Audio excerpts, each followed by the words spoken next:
अच्छा, ऐसा धोखा हमारे साथ किया, भोगोगे तुम। ये जो निकलता है ना, भोगोगे, ये अकाट्य होता है।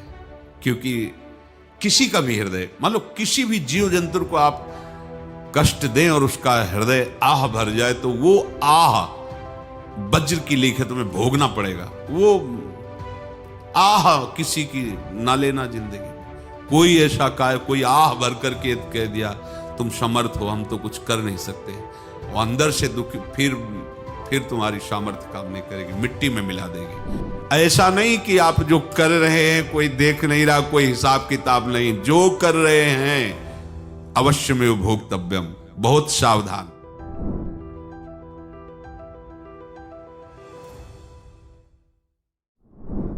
जीव स्वयं नित्य निरंतर कर्मों के जाल को रच रहा है और अपने आप को बांध रहा है। आपको मुक्त होना है, बंधना नहीं है। जीव का जन्म कर्मों के अनुबंध से होता है, कर्मों के बंधन से होता है, और उसको अपना ऋण चुकाना होता है। कर्मानुबंध ये बहुत सूक्ष्म विषय है। जैसे आप जिस परिवार में जन्म लिए हैं, तो उस परिवार के लोगों से आपका ऋण है, इसलिए उसी परिवार में आप आए हैं। और ऋणानुबंध, उसको बिना चुकाए या बिना वसूल किए आप वहां से जाएंगे नहीं। आपको लेना है तो वसूल करना है, और देना है तो चुकाना है। ये पूर्व के जन्मों से निश्चित किया गया है। जैसे किसी के यहां पुत्र हुआ, जन्म से ही पैसा खर्चा शुरू हुआ, जो बड़ा हुआ तो उद्दंडता के द्वारा मार पूरे परिवार को क्लेश पर क्लेश देता चला जा रहा है।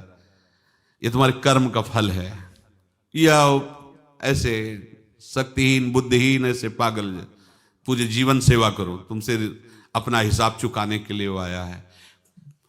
अब परिवार के जो सदस्य जुड़े आके, मतलब पत्नी आते ही पूरी हृदय में आनंद, परिवार में आनंद, और जीवन भर वो आनंद ही सुख देने के लिए उसका जन्म हुआ। वो अपना ऋणानुबंध मुक्त, और आते ही भयंकर क्लेश खड़ा कर दिया, बीच में दीवाल और झगड़ा वैसा, फिर अतरे दिन मारपीट शुरू, कलह अशांति, पूरा जीवन नरक हिसाब करने आए। यहां ऋण चुकाए बिना कोई जा नहीं सकता, ऋण चुकाना पड़ेगा। किसी का ऋण वसूल करना है तो किसी को ऋण चुकाना है, दोनों काम करने होते हैं। अनेक जन्मों में अनेक लोगों के साथ हमने जो बर्ताव किए हैं, अच्छे या बुरे, वो होंगे। अब किसी आदमी को हम जानते नहीं, अचानक मिला, अचानक टक्कर लगा और मार पीट गाली गुप्ता सब कर दिया, चुपचाप सह लो। क्यों? ये आपका हिसाब है, पूर्व का हिसाब। हमारा उससे कोई द्वेष नहीं, कोई संकल्प नहीं। अचानक घटना घटी और हमसे द्वेष करने लगा, हमें पीटने लगा, हमें गालियां दे, ये हिसाब है, चुपचाप सह जाओ। अपने घर का भाई ही भारी दुश्मन बन गया और क्लेश दे, हिसाब है। एक प्रभुदत्त ब्रह्मचारी जी की वाणी में पढ़ा था, एक महात्मा जी भ्रमण करते थे, तो उस समय असरफियां चलती थी, मोहरे असरफियां, तो उनको भेंट में देते लोग। तो या तो ठाकुर सेवा में लगे तत्काल, या संत सेवा में तत्काल लगे, उसका संग्रह करके डोलना ये ठीक नहीं है। बैरागी के लिए सिद्धांत में ये ठीक नहीं है। तो जब 2, 4, 6, 8 ऐसे मोहरे हुई, तो उन्होंने विचार किया कि और भ्रमण करके जब काफी मोहरे हो जाएंगी तो प्रयागराज में जब कुंभ पड़ता है, एक बार पूरे सब अखाड़े के संतों को, अलग अलग संप्रदाय सब संतों को बुलाएंगे और सबको पुआएंगे। अब साधु है तो यही विचार करेगा, और क्या विचार करेगा। तो उन्होंने ऐसे डंडा बनवाया, बेंत, जो ऊपर से चूड़ीदार और भीतर पोला, और मोहरे उसमें डालते गए। और भ्रमण, जहां जहां श्रद्धालु भगत थे सबके यहां जाना, और इच्छा रखना कि एक मोहर तो दे दे दक्षिणा में। कामना कोई भी हो वो बांधती ही है, ध्यान रखना। इसीलिए प्रभु जो चाहे वो करे, अपनी चाह नहीं रखनी चाहिए, अपनी चाह प्रभु की चाह में मिला देनी चाहिए। धीरे धीरे वो छड़ी भर गई।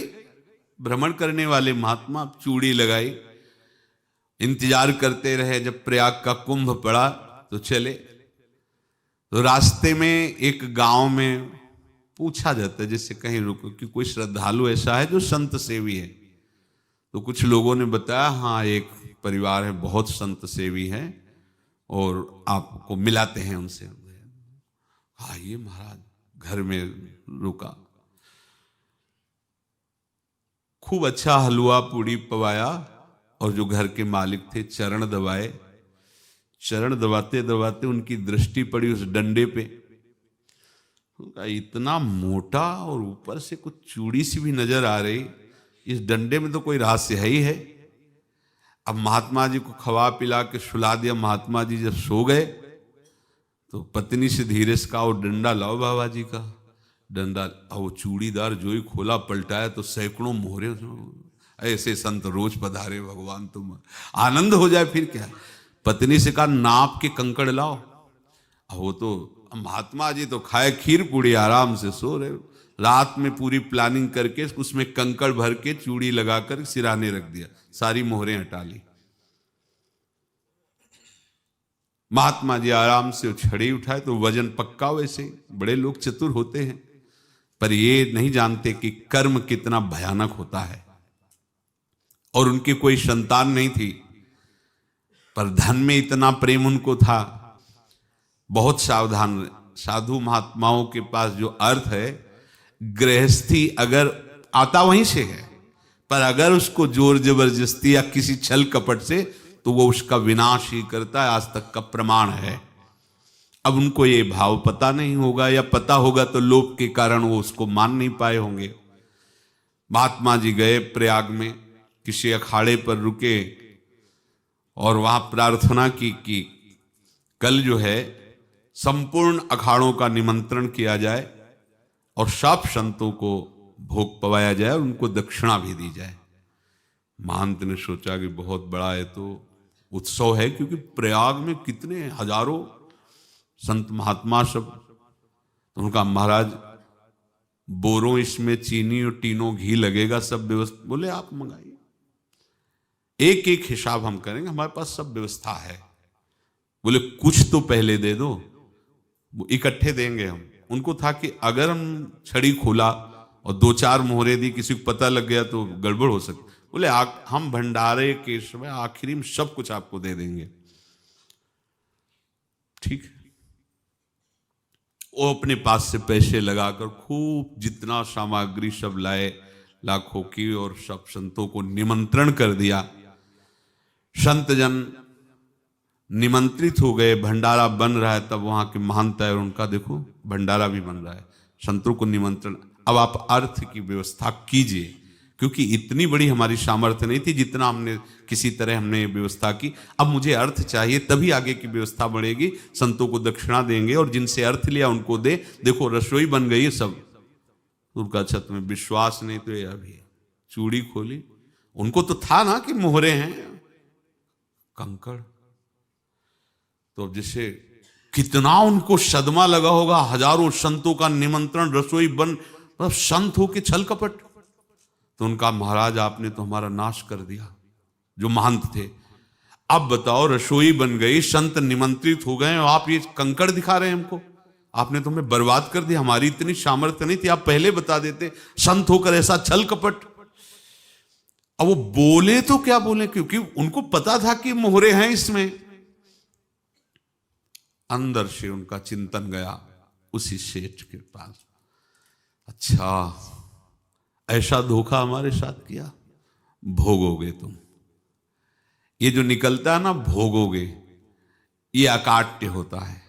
क्योंकि किसी का भी हृदय, मान लो किसी भी जीव जंतु को आप कष्ट दें और उसका हृदय आह भर जाए, तो वो आह वज्र की लेख है, तुम्हें भोगना पड़ेगा। वो देखो भीष्म जी को भोगना पड़ रहा है ना। सांप को ऐसे धनुष की नोक से उठाया और बंबूल के कांटों के ऊपर फेंक दिया, कई दिन तक शेदा हुआ, वो आह भर करके मरा। तो आपको 6 महीने बाणों की सैया पर आह किसी की ना लेना जिंदगी में। कोई ऐसा कोई आह भर करके कह दिया तुम समर्थ हो, हम तो कुछ कर नहीं सकते, और अंदर से दुखी, फिर तुम्हारी सामर्थ्य काम नहीं करेगी, मिट्टी में मिला देगी। फिर ये तो संत थे और भगवत आराधना के लिए, संत आराधना के लिए ही ऐसा किए हुए थे। अब इनका कैसे मुंह दिखाएं, अब क्या करें। सुबह संत जन आएंगे, सबके बीच में हमारी कि देखो इन्होंने, अब क्या करें। गए और संगम में जाके छलांग लगाई, अपने प्राण त्याग दिए। अब उनके तो पास मोहरे थी और व्यापार बढ़ा, और 9-10 महीने बाद ही लड़का हुआ। अब तो उनको कि संत फलीभूत हो गया। देखो व्यापार चल रहा, लड़का नहीं होता था, लड़का भी हो गया, बड़ा आनंद छा रहा है। जब से वो प्रकट हुए और धन की वृद्धि शुरू हो गई, पढ़ाई लिखाई में उनके खर्चा हुआ सब, बस बीमारी शुरू हो गई उनके शरीर में। अब उसमें पैसा जाना शुरू हुआ। इतने आसक्त तो वो दोनों हो गए कि कुछ भी हो, व्यापार ठप, संपत्ति बेचना शुरू। तो उन्होंने कहा कि बेटा मैं क्या कर सकता हूं तुम्हारे लिए। बोले हमारी अंतिम इच्छा है प्रयाग चलो, और जितने प्रयाग में संत महात्मा सबको एक बार भंडारा करवाओ, हमारी इच्छा अंतिम है, क्योंकि अंतिम यही इच्छा थी। तो बोले अब ज्यादा संपत्ति तो नहीं रह गई, तो बोले घर बेच दो, मेरे लिए ही तो है, बेच दो। मुझे लगता मैं बचूंगा नहीं, पर मेरी अंतिम इच्छा पूर्ण कर दो। घर बेच दिया, जेवर बेच दी। वहां गए, जब संत सेवा की तो बोले मुझे संगम तक ले चलो। संगम तक ले गए और बोले समझे तुम चुराए थे और हमने उसको छीना है, कुछ नहीं रह गया तेरे पास कुछ, अब केवल ममता और आसक्ति में जलकर मर और नरक प्राप्त कर। मैं वही महात्मा हूं जिसकी तूने मोहरे ली थी, शरीर छोड़ दिया। महात्मा को जन्म लेना पड़ा और इनको दुर्गति भोगनी पड़ी। ऋणानुबंध होश में, ऐसा नहीं कि आप जो कर रहे हैं कोई देख नहीं रहा, कोई हिसाब किताब नहीं, जो कर रहे हैं अवश्य में भोक्तव्यम, बहुत सावधान। अनेक जन्मों में अनेक लोगों से जो कुछ लिया दिया है, इस लेने देने को मिटा देने के बाद ही तुम मुक्त हो गए। इसीलिए एक उपाय है, लेना न देना मगन रहना। क्या? मालिक को समर्पित हो जाओ, मालिक को अपना माना हुआ समर्पित कर दो, खत्म। अहम त्वाम स्वरूपापेभ्यो मोक्षयिष्यामि, सब खत्म। आगे पीछे लेना देना सब खत्म।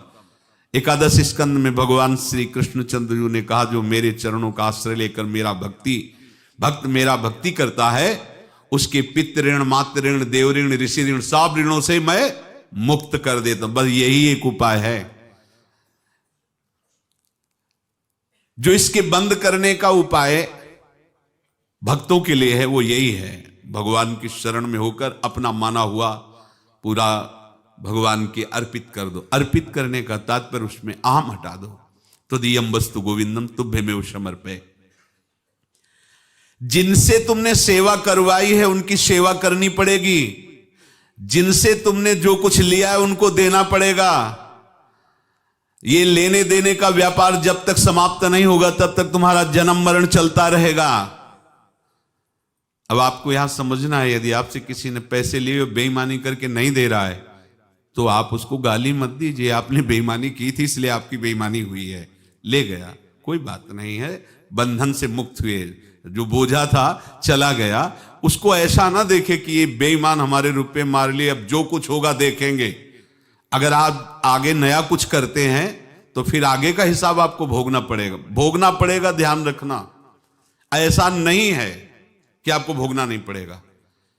एक ही उपाय है कि अब जो शरीर धारण किए इसी में जो भोग ले, आगे ना होना चाहिए। तो क्या करे? सर्वतो भावेन भगवान की शरण ले ले।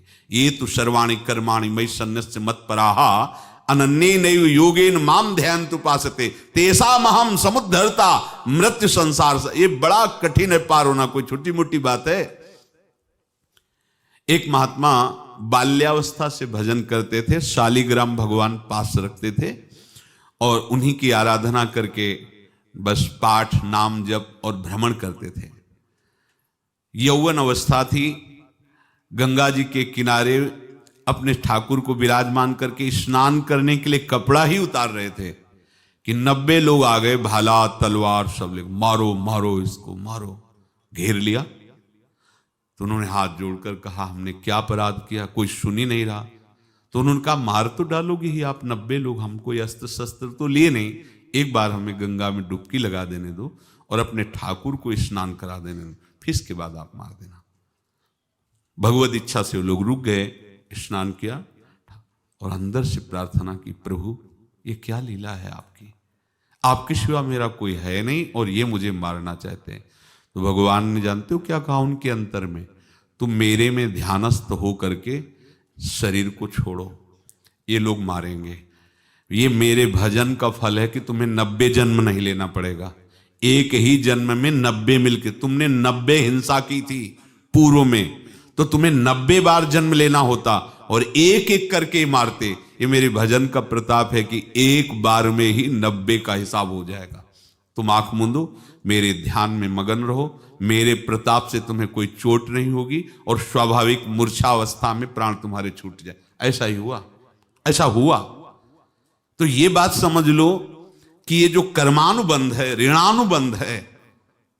आप देखो, अगर शाप महात्माओं ने दिया कि तुम्हारे वंश का इससे विनाश होगा, तो भगवान भी परम धाम जा रहे तो उसी कील से, बाण की नोक में जो मछली लील गई थी छोटा कण, उसी से की नोक बनाई और उसी नोक को प्रहार किया, भगवान के श्री चरण में वही बाण की नोक लगी और भगवान ने स्वीकार किया ना। भगवान का बड़ा लीला विचित्र है। अगर छुप करके उधर रामावतार में बात, तो इधर ऐसे स्वीकार किया है भगवान ने। ऐसा कहीं नहीं दिखाया कि मैं भगवान हूं तो मैं अपने लिए, ऐसा नहीं दिखाया। नारद जी का हित किया पर नारद जी ने श्राप दिया तो भगवान ने स्वीकार किया। बंदरों ने ही सहायता की, जैसा बोले थे वैसा। ये लीला इस शरीर में भोगनी पड़ेगी। हाँ, ज्यादा को कम में भुगता देंगे, पर अब अगला शरीर ना मिले, इसके लिए सर्वतो भावेन भगवान के आश्रित हो जाए। जैसे आपने दुकान फैला रखी है तो उसमें दो काम होते हैं, लेना और देना। किसी को उधार दिया है तो हमें उससे लेना है, और कोई नगद देकर सामान ले रहा है तो उसे सामान देना है, या उधार लिया है तो हमें उधार देना है। अब अगर दुकान बंद करनी है तो तुम्हें देने वालों पर जोर देना है, लेने वालों पर जोर नहीं। लेने वाला तो जाओ हम क्षमा किया, समर्पित किया, हमारा कोई संबंध नहीं, खत्म हो जाए, वो खुशी हो जाएगा। लेकिन देने वाला तुम अगर दुकान भी उठा दोगे तो जहां भी रहोगे तुम्हारे पास वो आएगा, लाइए हमारा।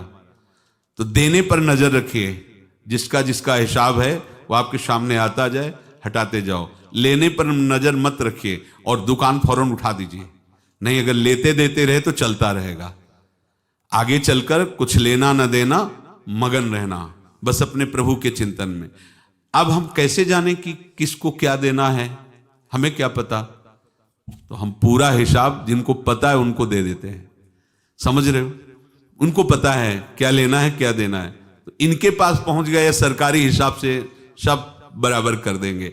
हमको अपनी जिम्मेवारी इनकी चरणों में समर्पित कर देना है, तभी हम जीवन मुक्त होंगे। ये रहस्य की बात है। प्रभु कह रहे हैं, यस्य सर्वे समारंभाः काम संकल्प वर्जिताः ज्ञानाग्नि दग्ध कर्माणं तमाहु पंडितम बुधाः।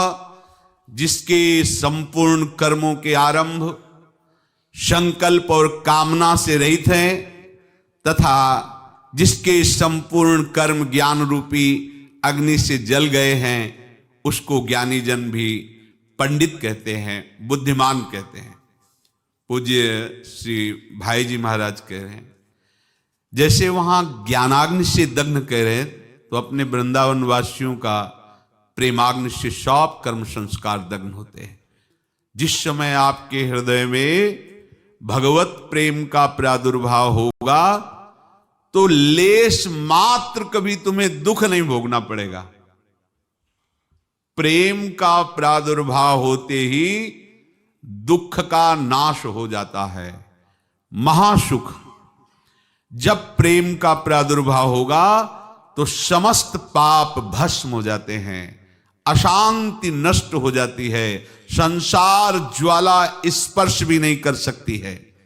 जब भगवत प्रेम का प्रादुर्भाव होता है तो हो सकता है उस उपासक के जीवन में दुखों का पहाड़ टूट पड़े, परिवार खिलाफ, शरीर रोगी, अव्यवस्था, बहुत बहुत कुछ, सब कुछ। कह रहे हैं इतना सब होने पर भी उसके हृदय में कोई भी दुख नहीं होता। ऐसा सामर्थ्यशाली भगवत प्रेम है। भगवान के चरणारविंद का जिसके हृदय में प्रेम है, भारी से भारी दुख भी उनको विचलित नहीं कर सकता।